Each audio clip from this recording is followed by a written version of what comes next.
YouTube, man. Thank you guys for tuning into this haircut tutorial, guys. Now, I hope you've enjoyed the POV tutorials that we've done in the past, but today I'm gonna bring back the classic high quality tutorial with the Canon camera, man. So we're gonna go ahead and get right into this, man. You need to make sure that when you're doing these tutorials, you comb through the hair. Even if it's gonna be a wave cut, even if it ends up being compressed at the end, you still wanna make sure that this is fully elevated and fluffed all the way through the haircut. This is just gonna make sure that you can get a nice, even haircut. So I'm gonna be starting off here with the 1.5 guard, and this is the one that we put in the package with the Tomb 45 clipper, man. So we're gonna just make sure that we cut always with the grain. Just make sure that you pay attention to the growth pattern of the haircut. Essentially, with the grain means if this hair is growing forward, then I'm cutting forward. If it's growing to the left, I'm gonna cut it to the left. That is essential if you're gonna be maintaining a wave pattern. Like, I could go against the grain. I remember early in my career, I would always want to go against the grain, like using a bigger guard, right? Let's say like a 4 or a 5 guard going against, so I can make sure it's an even cut. But the thing is, like with wavers, you really don't need to, you're not going for a perfectly even haircut. You're just making sure that the hair is laid down smooth. The hair is laid down. A wave cut is essentially a curl that is laid down. So you're letting those curls lay down and you're keeping everything just flowing nice and even, making sure nothing sticks up. You're just allowing those waves to kind of just wave together, man. So like now, and essentially for the bald portion of the fade, I like to start with the clipper all the way closed. And the thing is that I like to go all the way closed, as I've explained in other videos too, because if I were to go in and punch this line in with the trimmer, I think that that's gonna make the process a little bit more difficult for me as far as fading it out, right? So if I go in with this clipper all the way closed, then that's pretty much gonna allow me to leave a line that my brain can process as the bald line. Like, I have a visual goal that I could work down towards, but it's softer and it's easier for me to take out. The next step that I like to do is go in with that same clipper, but I wanna go with the lever open now. And while I have this lever open, we can look at this is like the transitionary zone that we're gonna be going from bald to like shadow length, right? Like 0 to half. And this is just, again, we are setting a visual representation, like, hey, this area is where the fade ends. So we're gonna take this all the way around. I'm gonna mirror the same shape. So whether you want a drop fade, a low fade, a high fade, you're just gonna pretty much mirror that same bald line shape with this step. And now here's what's gonna be a little bit different, guys. You guys have seen me do this like in the past, like with the half guard closed or whatever. I think I found another fade system that I'm gonna be using, and it's still very similar to what I like to use traditionally in my other videos, but I'm gonna fade completely down now to match that line that we put at the bottom. You guys will see right here, man. I'm using right now, this is the 1.5 guard. Actually, no, this is the 2 guard. Yeah, I wanted to make sure that I went ahead and just faded down, but like as safely as possible. I definitely could have jumped straight in with the 1.5 guard, but I wanted to show you guys like there is a safer way to go about it, and you can use bigger guards. So I'm jumping in with this 2 open, the 2 closed, and I'm gonna keep fading down. After I'm done with this 2 guard open, I'm gonna go with the 2 closed. And after I'm done with the 2 closed, then I'll go with the 1.5 guard open, then closed, and just keep fading my way down. Yeah, and we're pretty much gonna fade our way down, until we get it looking as good and as blurry as possible. But essentially, man, yeah, we're just gonna keep fading down until that line that we set with the clipper open is almost not visible. So let me know, you guys have seen me do both types of content, man. You guys have seen me do the POV content. You guys have seen me do this like with a higher quality camera mounted on the mirror.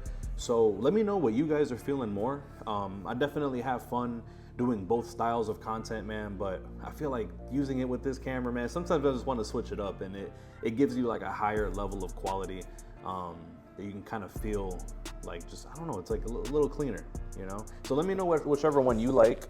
You can see here now we're back down to that 1.5 guard, man. Like I said, we're gonna go from the 2 and then go down to the 1.5, and then one of the last fading down steps is gonna be with the 1. So you'll see it there. And I try to keep this content as user friendly, as viewer friendly as possible, right? And we are actually going to be coming back out again with the Tune 45 Academy. I don't know how many of you guys were a member of that before, you know, with the previous team of educators, man, but we're going to be bringing it back. And I like to show you guys this, you know, like real time in barbershop, you know, like efficient cutting, pretty much like at the same speed that I cut. That's how I'm going to be explaining it to you guys on YouTube, man. But if you guys do need something that's a lot more slowed down, if you need something where we can take this same haircut and break it down almost to like an hour-long length, you know, just really breaking down the fine details, the intricacies of doing this type of haircut, let me know. Leave the comment down below. That is a project that we're working on here at Tune 45, man. Is we're going to be bringing that academy back. So yeah, let me know if that's something you guys will be interested in.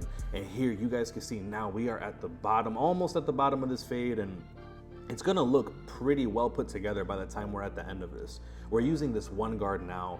You know, we're starting with it open and then we're gonna go down closed. But we're gonna be doing as much as we possibly can here with this one. And it's gonna look close to finished at the end. You'll see there still will be a weight line at the very bottom that we're gonna be working towards.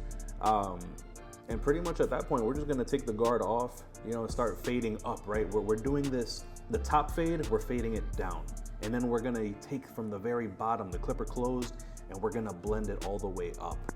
So we're pretty much like meeting the fade in the middle. I hope that makes sense to you guys, man. But yeah, look, let's go ahead and watch this all come together.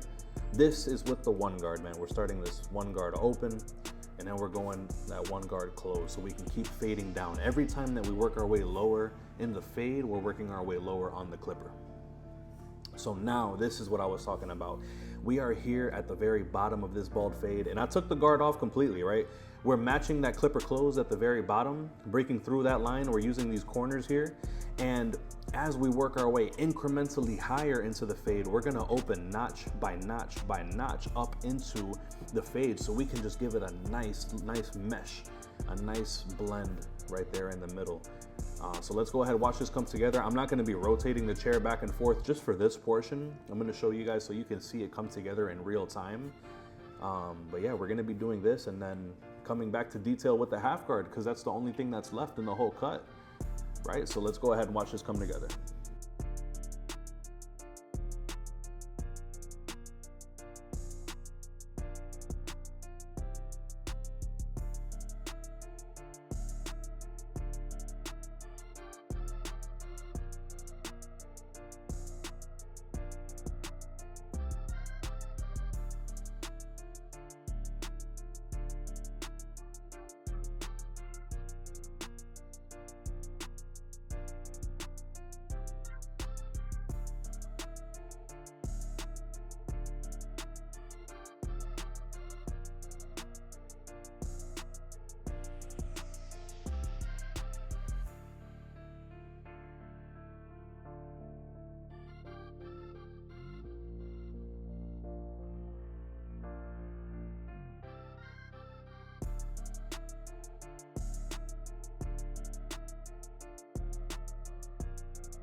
So now we pretty much did a lot of the detailing, as much detailing as we can with the guard completely off, right? And now we're gonna be using that half guard, man. I think for a lot of us, that half guard can really be like the magic eraser type tool that we use. So, you know, I'm just gonna be going in here with this half guard or the zero guard, whatever you like to call it. But the point is, it's the measurement with the 1/16. Some of us, it's the short stubby guard, right, that you have on like on the wall. I think wall and maybe like the Babyliss. Like I think both of them kind of have like the kind of short round stubby tooth. Some people, the truth is that that guard pushes hair, right? It doesn't really slice through the hair. Some people like it. Some people think that it helps them get a softer blend, and that's cool. I've really come to learn that that's really something that's important to a lot of people. Me personally, I have grown to love this half guard that Tomb 45 gives us with this clipper. Personally, I kind of like how the shorter, sharper teeth really help slice through the hair, and it just gives me like a higher level of precision. So that totally depends on you guys, man. If you like the kind of softer cut that with the hair kind of pushing around, or you know, stick with the guard that you already have. But if you want to try something that reminds you of that like old school Andis guard with the sharper, the kind of more pointy teeth that really slice through the hair, that might be something that you love. Yeah, so look here on the lineup, man, this is definitely going to be a cosmetic lineup. I had to make sure that I took the time to first concentrate on that Widow's Peak area. I wanted to make sure that I removed enough so that way I could keep it pretty even, you know, like you see there, I'm kind of doing the shape with my hands, but I wanted to make sure that I put it in a spot that was not unnecessarily pushed back. I did have to remove some of it, but I wanted to find that good balance, man. So when you find that, punch it in the middle and work your way to one side. And then when you're done working your way to the left, if that is the side that you picked, then you can, you know, return back to the middle and work your way off to the right, you know. You guys can see too, I like to put the Tomb 45 Precision pencil on my glove, and I can kind of like dip the tip of my trimmer blade in that so I could pick up just a tiny little bit and leave a very nice natural finish. That's something that I like to do, to be able to cut and enhance at the same time. But yeah, man, let's go ahead and get into that, man. You can see I went ahead and took care of the center to the left side of the head, and now I'm gonna go ahead and work from the center to the right side of the head. I love that little trimmer flip, man. A lot of you guys have been commenting on that, man. That's really cool. I'm glad you guys like that. I just found myself doing that years ago, man. I think like 2021, maybe 2020. But yeah, look here, I'm gonna be working on the right side, and yeah, looks good, looks pretty good, man. I love how this haircut came together, man.